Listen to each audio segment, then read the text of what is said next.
दोस्तों, एक कहावत है कि कुछ लोग महान पैदा होते हैं और कुछ लोगों पर महानता थोप दी जाती है। अब हमारे भारत में देखो, अनेकों पाखंडियों को भगवान मान लिया जाता है।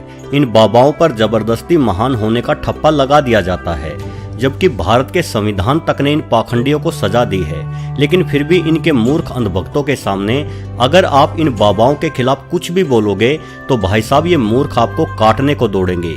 जबकि कुछ ऐसे निस्वार्थ मानव सेवा करने वाले महान वैज्ञानिक हमारी पृथ्वी पर जन्मे हैं जिनका नाम तक अधिकतर व्यक्ति नहीं जानते। लेकिन इन वास्तविक महान व्यक्तियों की हमारे जीवन में भूमिका भगवान से कम नहीं कही जा सकती, क्योंकि इन्होंने करोड़ों लोगों के जीवन बचाए हैं।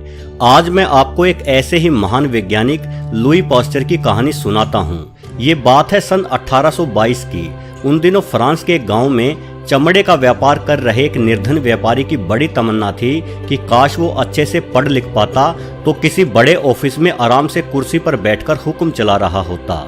अगर मैं पढ़ लिख लिया होता तो पूरे दिन मरे हुए जानवरों का बदबूदार चमड़ा नहीं उतारना पड़ता। वो व्यापारी अक्सर मन ही मन ऐसा सोचा करता था। तभी उसे खबर मिली कि उसकी गर्भवती पत्नी ने एक लड़के को जन्म दिया है। ये खबर सुनकर वो चमड़े का व्यापारी बहुत खुश हुआ। उसे लगा कि भले ही वो ना पढ़ पाया हो, लेकिन वो अपने बच्चे को जरूर पढ़ा लिखाकर बड़ा अफसर बनाएगा। जब वो बच्चा यानी लुई पास्चर 5 साल का हुआ तो पिता ने निर्धन होने के बावजूद भी उसका दाखिला बेहद महंगे विद्यालय में करवाया। किंतु पिता को तब बहुत दुख हुआ जब उन्होंने पाया कि उनका बच्चा पढ़ाई में बेहद कमजोर था। कक्षा के साथी छोटे लुई को मंदबुद्धि कहकर उसका मजाक उड़ाते थे। वैसे लुई बहुत ही मेहनती थे। स्कूल में जाने के साथ साथ पिता के काम में भी उनका हाथ बटाते थे। तभी अचानक से एक अनहोनी घटना घटी। असल में जिस गांव में लुई और उसके पिता रहा करते थे वो गांव जंगल के बेहद करीब था और उस जंगल में काफी भेड़िया रहा करते थे। जंगल से पागल हो चुका एक भेड़िया आया और उसने एक ही दिन में गांव के 8 लोगों को काट लिया। खैर, दिन बीतने के साथ साथ गांव वालों ने किसी तरह से उस भेड़िए का काम तमाम तो कर दिया, लेकिन उस पागल भेड़िए द्वारा काटे गए 8 लोगों में से 5 लोग अगले कुछ सप्ताह में ही रेबीज का शिकार हो गए। उन 5 लोगों के हालात बिल्कुल उस पागल भेड़िया जैसे ही हो गए। वो अजीबोगरीब हरकतें करने लगे, पानी को देखकर डरने लगे और अगले कुछ दिनों में ही उनकी तड़प तड़प के मौत हो गई। बालक लुई ने उन लोगों का तड़पना देखा। वो छोटे होने के बावजूद भी हर तरह से उनकी मदद करना चाहते थे, किंतु उन लोगों की मदद एक बालक क्या, दुनिया का कोई बड़े से बड़ा डॉक्टर नहीं कर सकता था, क्योंकि रेबीज यानी हाइड्रोफोबिया पूर्ण रूप से लाइलाज बीमारी है। गांव वालों के लिए कोई नई बात नहीं थी। अक्सर जंगल से पागल भेड़िया या कोई पागल कुत्ता गांव वालों को काट लेता था, जिससे रेबीज की वजह से लोगों की मौतें होती रहती थी। किंतु बालक लुई ने ये अपने जीवन में पहली बार देखा था। वो हमेशा अपने पिता से पूछते रहते कि क्यों नहीं उन लोगों को बचाया जा सका, उन्हें कोई दवाई देकर ठीक क्यों नहीं किया गया। तंग आकर लुई के पिता ने कहा कि बेटा, तुम खुद क्यों नहीं उस बीमारी का इलाज ढूंढते। खूब पढ़ो, नई खोजें करो। अगर तुम दिल लगाकर पढ़ाई करोगे तो इस बीमारी का इलाज भी खोज लोगे। बस यही बात बालक लुई के दिमाग में घर कर गई। उन्हें लगा कि अगर पढ़ाई करने से इस बीमारी का इलाज ढूंढा जा सकता है तो मैं रात दिन पढ़ूंगा और इस तरह से लोगों को नहीं मरने दूंगा। अब लुई ने ध्यान लगाकर पढ़ना शुरू किया, जिससे उनके पिता बहुत खुश हुए। स्कूली शिक्षा पूर्ण करने के बाद लुई को आगे की पढ़ाई के लिए पिता ने पेरिस भेजा। इन सब के लिए उनके पिता को बहुत बड़ा कर्ज भी लेना पड़ा था। लुई ने विज्ञान के हर क्षेत्र में पढ़ाई की, पहले रसायन विज्ञान, फिर भौतिकी। 1842 में वो स्ट्रासबर्ग विश्वविद्यालय में बतौर प्राध्यापक पढ़ाने लगे, किंतु दूसरों को पढ़ाने के साथ साथ उन्होंने खुद ज्ञान अर्जित करना कभी नहीं छोड़ा और इस दौरान उन्होंने जीव विज्ञान को समझना शुरू किया। लुई ने अपने प्रयोगों में पाया कि लगभग हर खाने वाले पदार्थ में बेहद ही छोटे कीड़े होते हैं। ये कीड़े इतने छोटे होते हैं कि नग्न आंखों से इन्हें देख पाना संभव नहीं होता, बल्कि सिर्फ सूक्ष्मदर्शी की सहायता से ही देखा जा सकता है। लुई ने इन कीड़ों को जीवाणु का नाम दिया। इससे पहले जीव विज्ञान के क्षेत्र में जीवाणु जैसे किसी जीव के बारे में कोई भी नहीं जानता था। लुई ने जाना कि इन जीवाणुओं की वजह से ही खाने पीने की चीजें जल्दी ही खराब हो जाती हैं। उन्होंने देखा कि ये जीवाणु अधिक तापमान बर्दाश्त नहीं कर पाते। उन्होंने दूध को 75 डिग्री सेल्सियस पे गर्म करके तुरंत ठंडा किया तो पाया कि अब दूध पहले की तरह जल्दी से खराब नहीं होता, क्योंकि गर्म करके ठंडा करने के कारण दूध के सभी जीवाणु मारे गए। वास्तव में दूध के अंदर मौजूद जीवाणु ही दूध को खराब करते थे। दूध को गर्म करके ठंडा करने की इस तकनीक को आज भी लुई पास्चर के नाम से जाना जाता है और इसे पास्चराइजेशन तकनीक कहा जाता है। अब लुई पास्चर के दिमाग में एक विचार आया कि जिस तरह से ये जीवाणु हर खाने पीने की चीजों में पाए जाते हैं, तो हो सकता है उसी तरह से ये जीवाणु हमारे शरीर में भी पाए जाते हों और यही जीवाणु हमें बीमार करते हों। हो ना हो, रेबीज के लिए भी यही सूक्ष्म कीड़े जिम्मेदार हैं। उन्होंने सोचा अगर किसी तरह से मैं रेबीज के उन कीड़ों की पहचान करके उन्हें खत्म करने का तरीका समझ लूं, तो संसार को सदा के लिए इस जानलेवा बीमारी से छुटकारा मिल सकता है। बस इसके बाद लुई साहब ने ना रात देखा ना दिन। उन्हें जहां कहीं किसी रेबीज हो चुके कुत्ते या भेड़िया देखे जाने की खबर मिलती, वो तुरंत वहां पहुंच जाते। फिर भले ही वो जानवर उन्हें काटकर खुद उन्हें ही रेबीज का शिकार बना दे, लेकिन वो हर हाल में अपनी जान जोखिम में डालकर उस जानवर को पकड़ते और उसके रक्त की जांच करते। उन्हें न खाने की सुध होती, न खुद के परिवार की। मानवता की भलाई के लिए उन्होंने अपनी जिंदगी पागल कुत्तों की धड़पकड़ को ही समर्पित कर दी। परिवार की तरफ ध्यान ना दिए जाने के कारण उनकी पत्नी भी उनसे नाराज रहने लगी, किंतु लुई पास्चर को अपने त्याग का परिणाम मिला। उन्होंने रेबीज के वायरस की पहचान कर ली। उन्होंने जाना कि पागल कुत्ते या भेड़िए जैसे जीवों के शरीर के साथ साथ लार में भी यह वायरस मौजूद होता है, और जब रेबीज से प्रभावित जानवर किसी इंसान या अन्य स्वस्थ जानवर को काटता है, तो उसके मुंह की लार से निकला रेबीज वायरस घाव के माध्यम से स्वस्थ जानवर के शरीर में प्रवेश कर जाता है और उस दूसरे जानवर को भी रेबीज से संक्रमित कर देता है। लेकिन अब सबसे बड़ी चुनौती थी कि शरीर के अंदर पहुंच चुके इस वायरस को नष्ट कैसे किया जा सकता है। अब दूध की तरह मानव शरीर को तो उबाला नहीं जा सकता। पास्चर साहब का ये भली भांति मानना था कि हमारे शरीर के अंदर सभी प्रकार के रोगों से लड़ने के लिए एक शक्ति छुपी हुई होती है, जिसे हम इम्यून सिस्टम या रोग प्रतिरोधक प्रणाली कहते हैं। लेकिन वो समझ नहीं पा रहे थे कि हमारे शरीर की रोग प्रतिरोधक प्रणाली रेबीज के वायरस से लड़ने में हार क्यों मान जाती है। तभी उनके किसी दोस्त ने उन्हें अपनी मुर्गियों में फैले गए किसी हैजे जैसे रोग के बारे में बताया।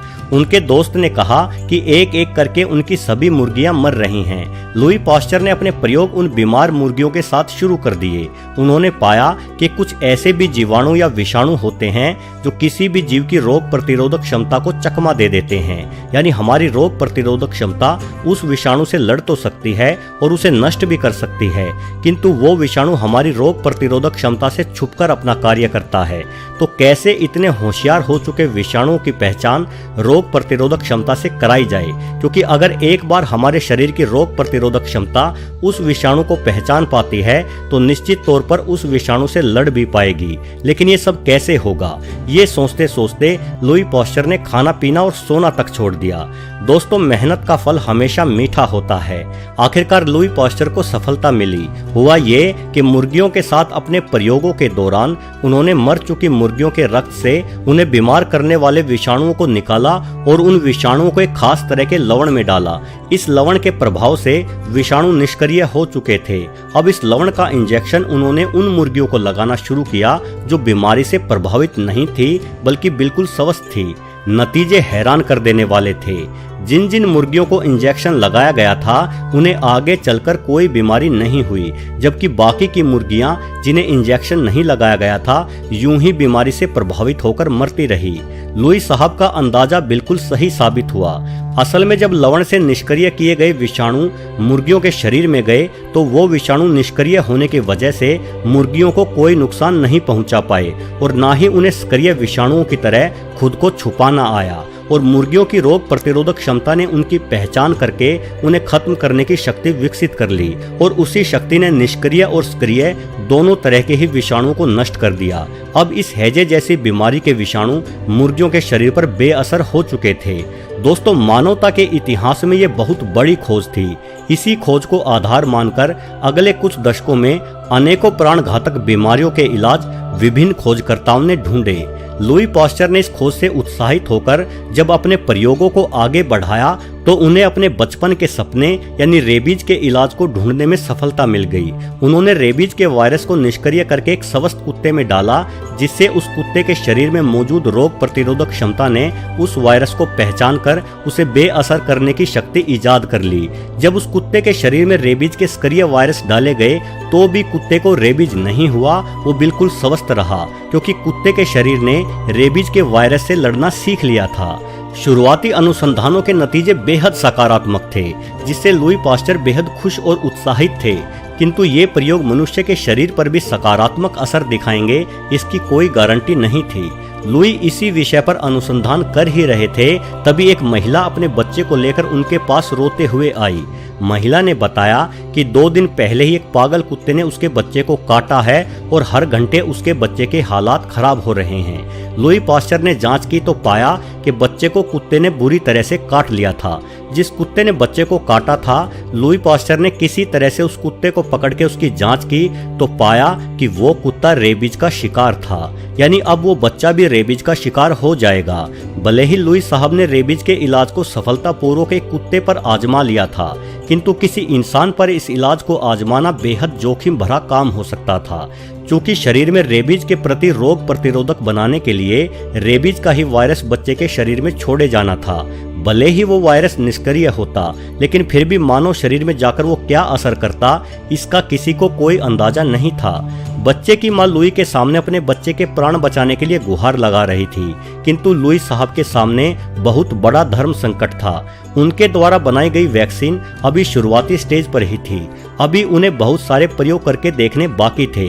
अगर वो बच्चे पर अपना प्रयोग आजमाते और सफल ना हो पाते तो बच्चे के खराब होते हालात का सारा दोष निश्चित रूप से लुई पास्चर के सर मढ़ दिया जाता। उनका सामाजिक बहिष्कार तक कर दिया जाता और उन्हें जेल की हवा भी खानी पड़ सकती थी या फिर बच्चे की मौत भी हो सकती थी। लेकिन वैक्सीन ना आजमाने की स्थिति में भी बच्चे की मौत होना निश्चित थी, इसलिए लुई पास्चर ने वैक्सीन आजमाने का फैसला लिया। उन्होंने शुरुआत में कम मात्रा में निष्क्रिय रेबीज वायरस बच्चे के शरीर में इंजेक्ट किए, फिर वो प्रतिदिन डोज बढ़ाते रहे। ऐसा करते करते उन्होंने लगातार 21 दिनों तक उस बच्चे को इंजेक्शन दिए और आखिरकार उन्हें पूरी मानवता की रक्षा करने वाली महान आश्चर्यजनक सफलता मिली। उस बालक को रेबीज नहीं हुआ। लुई पास्चर की इस खोज ने मेडिकल की दुनिया में क्रांति ला दी और मानवता को एक बहुत बड़े संकट से बचा लिया। दोस्तों, रेबीज मानव के ज्ञात इतिहास की सबसे प्राचीन बीमारी मानी जाती है। प्राचीन समय में गुफाओं में भी इस बीमारी से संबंधित चित्रण मिलते रहे हैं और इस अति प्राचीन बीमारी के इलाज के लिए जब 1885 में लुई पास्चर ने रेबीज के टीके की खोज की तो उस समय पूरे विश्व की जनसंख्या 150 करोड़ थी। और आपको जानकर हैरानी होगी कि इनमें से हर साल करीब 1 करोड़ लोग कुत्तों, भेड़ियों, गीदड़ों, चमगादड़ों आदि द्वारा काटे जाते थे। ये तमाम जानवर रेबीज के प्रमुख जनक हैं। आप अंदाजा लगा सकते हैं कि लुई द्वारा इजाद किए गए रेबीज के टीके ने आज तक कितने करोड़ लोगों की जानें बचाई होंगी। हालांकि रेबीज हो जाने के बाद उसका कोई इलाज मुमकिन नहीं है, लेकिन किसी पागल जानवर के काटने के तुरंत बाद से लेकर 3 दिन तक अगर रेबीज का टीकाकरण शुरू हो जाए तो लगभग 100% मौकों पर रेबीज हो ही नहीं पाता। इस महान उपलब्धि के बाद लुई को फ्रांस सरकार ने सम्मानित किया और उनके नाम से पास्चर संस्थान की स्थापना की गई। किंतु लुई पास्चर समाज का भला करने की धुन में खुद के परिवार का ख्याल नहीं रख पाए। जिस समय वो रेबीज के टीके के लिए अनुसंधान कर रहे थे, उसी दौरान उनकी 3 बेटियों में से 2 की मौत ब्रेन ट्यूमर की वजह से हो गई और तीसरी बेटी टाइफाइड का शिकार होकर चल बसी। बच्चियों की मौत के बाद लुई पास्चर की पत्नी को अपने पति के सहारे की बहुत जरूरत थी, लेकिन उन दिनों लुई समाज की भलाई के लिए रेबीज के इलाज को लेकर नित नए प्रयोग करते रहते थे। वो या तो समाज की भलाई के लिए समय निकाल सकते थे या पत्नी के लिए। उन्होंने समाज को चुना। अकेला पड़ जाने के कारण ही लुई की पत्नी मानसिक रोग का शिकार हो गई। थोड़े समय बाद लुई पास्चर का आधा शरीर भी लकवाग्रस्त हो चुका था। बावजूद इसके वे अनुसंधान जारी रखे हुए थे। 1895 में 73 साल की उम्र में लुई पास्चर की मृत्यु हो गई। बहरहाल मानवता की रक्षा में उनका योगदान अतुलनीय है। आप खुद सोचिए कि लोगों की जान बचाने के लिए अपना सब कुछ बलिदान करने वाला एक वैज्ञानिक महान है या ये अपराधी बाबा। खैर कुछ लोगों की अकल पे तो पर्दे पड़े हुए होते हैं, उन्हें कुछ समझना आता ही नहीं। वो इन बाबों की फोटो अपने घर में बने मंदिरों में रखकर इनकी पूजा करते हैं। ऐसे गवारों से तो मुझे कोई उम्मीद नहीं है, किंतु यदि आपको या आपके परिवार या चाहने वालों में से कभी भी किसी को भी किसी कुत्ते ने काटा है जिस वजह से आपको या आपके चाहने वाले को रेबीज के इंजेक्शन लगवाने पड़े हैं, तो आपको एक बार लुई पास्चर को हाथ जोड़कर नमन अवश्य करना चाहिए और अपना जीवन बचाने के लिए उन्हें धन्यवाद देना चाहिए। बहरहाल वीडियो को आखिरी तक पूरा देखने के लिए आपका भी बहुत बहुत धन्यवाद।